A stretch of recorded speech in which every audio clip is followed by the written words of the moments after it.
करने वाले हैं, खेती करने वाले हैं, जानते हैं आलू की कियारी बनाते हो, उसमें पानी डालते हो, लेकिन वो कियारी तब तक सुरक्षित है जब तक उसमें आप पाइप से पानी डालते हो। ठीक है, कियारी में पानी डालते हो तब तक वो कियारी सुरक्षित है। लेकिन अगर महावृष्टि हो जाए, बहुत ज्यादा बरसात हो जाए, तो कियारी बह जाती है। ठीक उसी प्रकार से जिमी स्वतंत्र भय बिगनहि नारी, नारियां अगर स्वतंत्र हो जाए बिगड़ जाएंगी, गारंटी है बिगड़ जाएंगी, ये शास्त्र निवेदन करता है।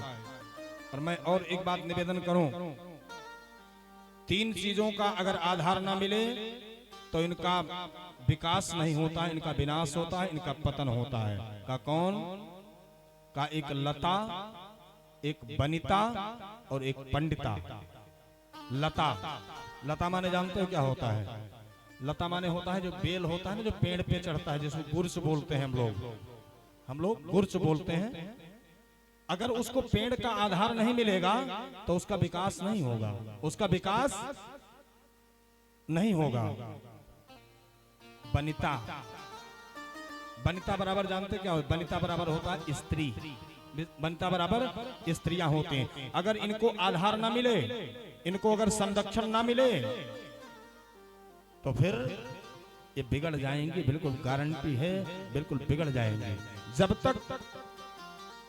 जब तक ये कन्या के रूप में हैं, जब तक इनका विवाह नहीं होता है, तब तक इनको पिता के अधीन रहना चाहिए, पिता के अधीन रहना चाहिए। विवाह हो जाए तो इनको पति के अधीन रहना चाहिए और आगे बढ़ें। स्थिति परिस्थिति अगर बिगड़ भी जाए, पति न रह जाए, तो फिर इनको अपने पुत्र के अधीन रहना चाहिए। किसी भी सूरत में, किसी भी स्थिति में इनको स्वतंत्र नहीं रहना चाहिए। क्यों नहीं रहना चाहिए? क्योंकि आज का समाज बहुत दूषित हो गया है, इतना दूषित हो गया है कि पहले के जो रावण थे ना, पहले के रावण थे, वो सीता जी को उठाते जरूर थे, लेकिन सीता जी को टच नहीं करते थे, सीता जी को छूते नहीं थे। लेकिन आज के रावण जो हैं, वो सीता जी को उठाते भी हैं और पता नहीं क्या क्या कर डालते हैं। आप घटनाएं सुनते हो, टीवी में देखते हो, पत्र में देखते हो। इसलिए सावधान रहना चाहिए। ये युग का प्रभाव है, ये युग का प्रभाव है। मैं निवेदन करूं,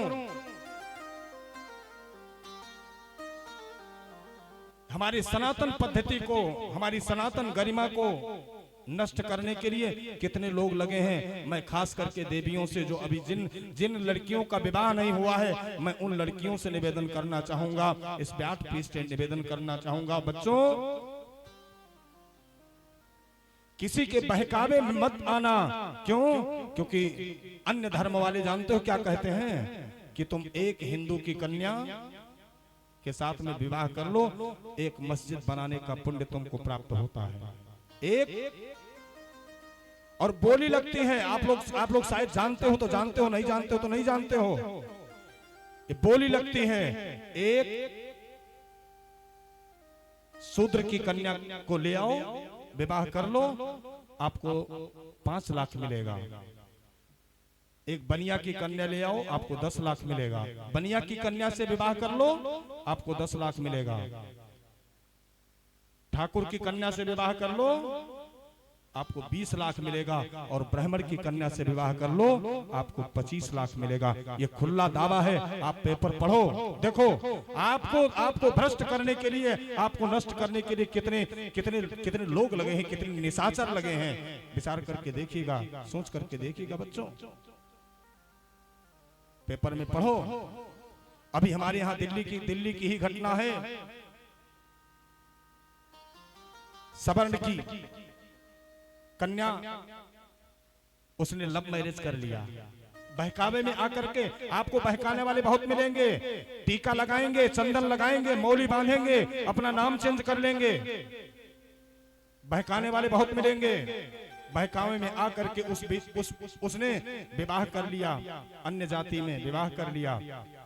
मैं निवेदन करूं, 134 टुकड़े उस बच्ची के हुए हैं, 134 टुकड़े उस बच्चे ने काटा है, उसने काटा है 134 टुकड़ों में काट करके, और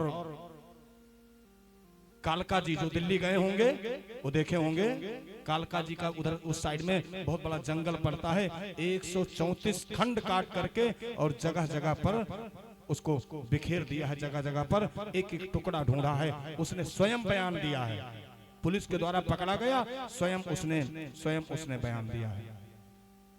बच्चों ध्यान रखो, आपका फैसला गलत हो सकता है, आपका फैसला गलत हो सकता है, लेकिन आपके माँ बाप का फैसला कभी गलत नहीं होगा। इस बात को बच्चों सावधान होकर के बहुत बहुत ध्यान से समझिएगा, क्योंकि ये हमारी हमारी हमारी हमारी आत्मा रोती है जब हमारा कोई ब्राह्मण बंधु, हमारा कोई इस तरीके से हमारी बच्चियां जब पथ भ्रष्ट हो जाती हैं, आत्मा रुदन करती है, रोती है। इस बात को ध्यान रखो, आपको भ्रष्ट करने, आपका फैसला गलत हो सकता है, किसी के बहकावे में ना आए, लेकिन आपके माँ बाप का फैसला कभी गलत नहीं होगा। बच्चों जब अपनी बेटी का विवाह कोई करता है, उस बाप से पूछो, उस बाप से पूछो जितनी उसकी पूंजी होती है, कहां कहां जाकर के तुम्हारे लिए दर दर ठोकर खाता है, किन किन लोगों के पैरों पर अपनी पगड़ी उतार करके रख देता है, इसलिए कि मेरी कन्या, मेरी बेटिया जहां जाए खुश रहे, प्रसन्न रहे, खुश रहे और प्रसन्न रहे। इस बात का विशेष ध्यान रखें। आज के हमारे जो बच्चे हैं, मैं उनसे व्यासपीठ से करबद्ध हाथ जोड़ करके प्रार्थना करता हूं, आप सब बहुत अच्छे हैं, लेकिन इस बात का ध्यान रखें कि आप किसी भी बहकावे में ना आए। क्योंकि कलयुग बैठ